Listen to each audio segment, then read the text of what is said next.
crab people, blue heavy metal people. Green people, crab people, blue heavy metal people.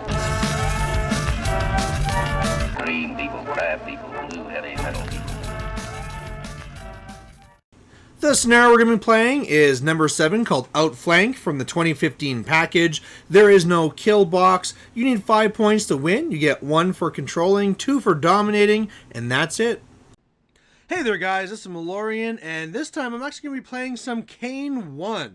So this is a Caine1 double Stormwall list, and the whole point of this list is basically go up there, use the feat, destroy the infantry, and then the whole list is designed to really just control the enemy models coming in so the Stormwalls can then deal with them. This is a tier 2 list, which really just means that the gun mages are 1 point cheaper, plus I got 1 free UA. On the other side here, I'll be up against Cyphon. He's going to have a whole bunch of heavies. Now, 2 of these aren't completed yet, because he's actually converting them up to look different. You can see how one's being made from a troll, which is really cool. But either way, his loadout here is 3 wreckers, a subduer, and a warden. And although, I mean, I'd be a lot more scared if this was 3 wreckers. But again, this is kind of the punch he needs to deal with my Stormwalls. So, and they're really fast too, so I'll have to be very careful to handle them coming in. So the board looks like this, and you know, a circle on each side isn't exactly what the double Stormwalls want to see, but I think it'll be okay, because I don't really think this list will be, or this game will really come down to scenario. I think it's going to be much more of an attrition type thing, and what I'm going to be trying to do here is really try and take down at least 1 heavy at range, try and get the gun mages in the way so that his monstrosities have to go after the gun mages first, come in, you know, if I can kill another monstrosity each of the Stormwalls, he really can't get ahead on the attrition then. So that's going to be the plan, try and control these monsters coming in. So luckily I won the initiative and I went up. Basically I put Snipe onto the Black 13th. They're always great with Snipe because then they're getting that brutal damage way out there. And otherwise, Caine's just kind of getting up there, and that's it. On his turn, he's not overly aggressive. You know that if he pushes up too far, I'll just charge him. But because his drudges have eye of sight, some of them go behind the woods on the left side, just so that most of my guys can't see them. Otherwise, he can see 1 unit staying back in the trench, another one's kind of flooding forward because why not? But this is really it. So looking at this here, I need to get my gun mages up and in front of the Stormwalls. The water there will be an issue. That's going to stop some of my stuff from going in there. Of course, I have no rangers in this list, so I have no way of bringing up my rat. So even though monstrosities have a pretty poor defense of 10, I believe, still in the forest that goes up to 12, meaning I'm only hitting on 6s with my Stormwalls, and that's not really the best. So I think what I'll be going after this turn is that even though the Subduer is not really the best monster he has to fight me with, that might be the one I want to pick off early, just because I know I can get all my shots on it. So that's what I do. First of all, I go around with Caine, inching around my Stormwall, pop my feet, and he's not making any toughs. I think he made like 1 tough out of the 10 for me shooting his drudges, but then I got 2 shots, so I just shoot down the drudge anyway. Second shot went on the Subduer, did a little bit of damage there, because again, you know, only armor 17 on a lot of his stuff, dice -5, I'm going to get something on there, so then he just teleports away to where he is. Otherwise, then, I have the Black 13th, who's really just getting into the trench there to be ready. Maybe some of them got a few shots. I think I had like a couple of shots that actually were in range of that one wrecker that's at the front there, the troll version. The gunmate's captain comes over and he shoots one of the drudges over there because he has phantom shot and all that cool stuff. Otherwise, you can really see how the gun mages were getting in front there, and at the end of the day, the Subduer goes down and the front wrecker has some damage on it, which is nice. So I got some good covering fire out there and pretty far back. I know he can go a long way, and there's not a lot between him and my Mr. Stormwall, but he can only probably get 1 wrecker on me, if anything. So I'm not feeling too bad. On his turn, that's what he's actually able to do, is get that 1 wrecker to me. In order to get the range, he actually did a push with another wrecker. And the biggest part, too, that I didn't see coming is that, so this is his feet turn, so they're faster and they're stronger, but he also got up an agitator far enough as well, so he could agitate.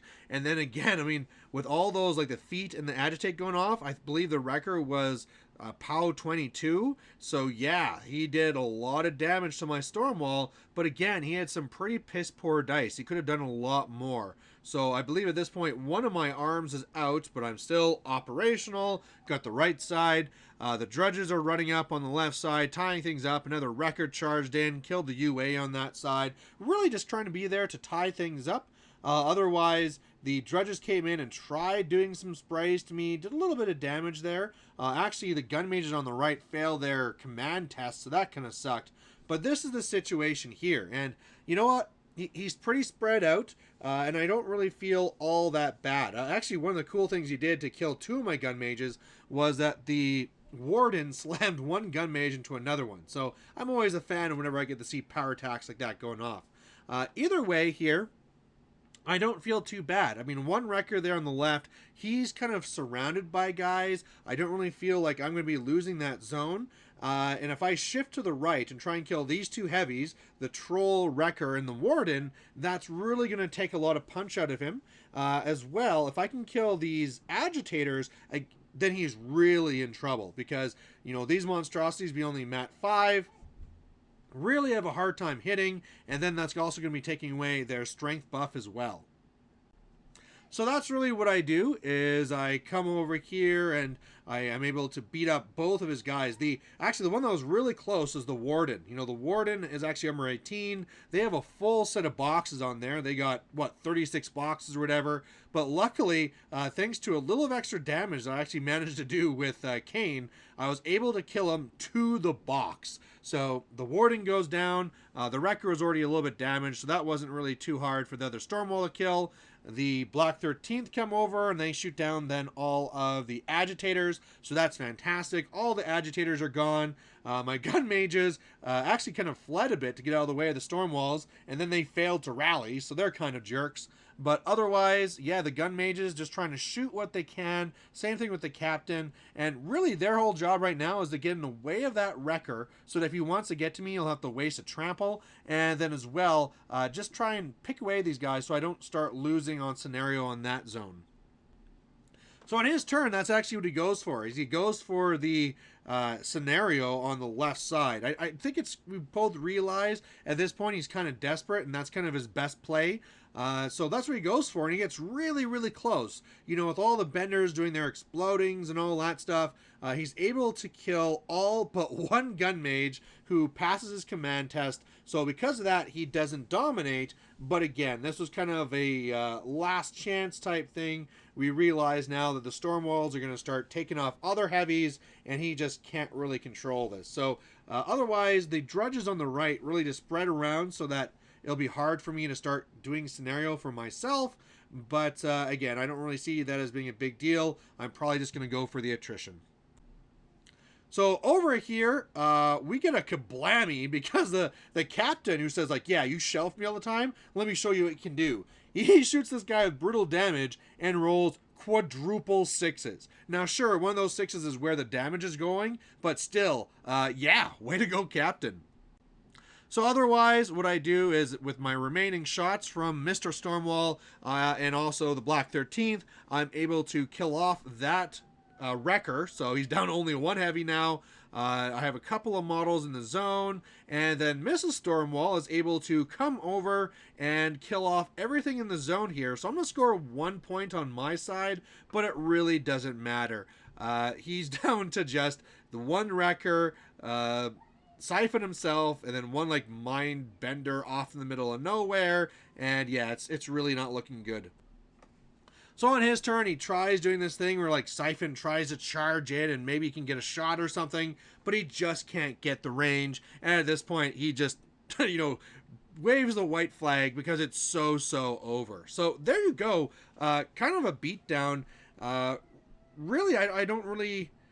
The big deal here is that he needs to get past my gun mages. I have the advantage of the range game. I can shoot down a heavy far away. He does have speed, but as long as I see that coming like I did, I can have my gun mages in front to absorb that charge, and he can like charge in and beat back and get to my storm walls, but he just loses too much focus by that point to really do anything, and then the attrition just swings back. So even though he had two lists, a Thexus list and the Cyphon one, the Thexus list would have no chance here at all. This was his best bet, but even this one here, it just did not work out. So one of the things we were talking about at the end, we were trying to wonder how Cyphon could do this better. One issue, of course, was just the terrain, because he was over there with the woods. It was slowing him down. Maybe he should have picked my side. Then I had to be dealing with the building as well. But yeah, any of you guys out there, especially if you're Merc players, have any thoughts of what Cyphon could have done differently, I would love to hear it, and so would my opponent. So thanks for watching, and bye.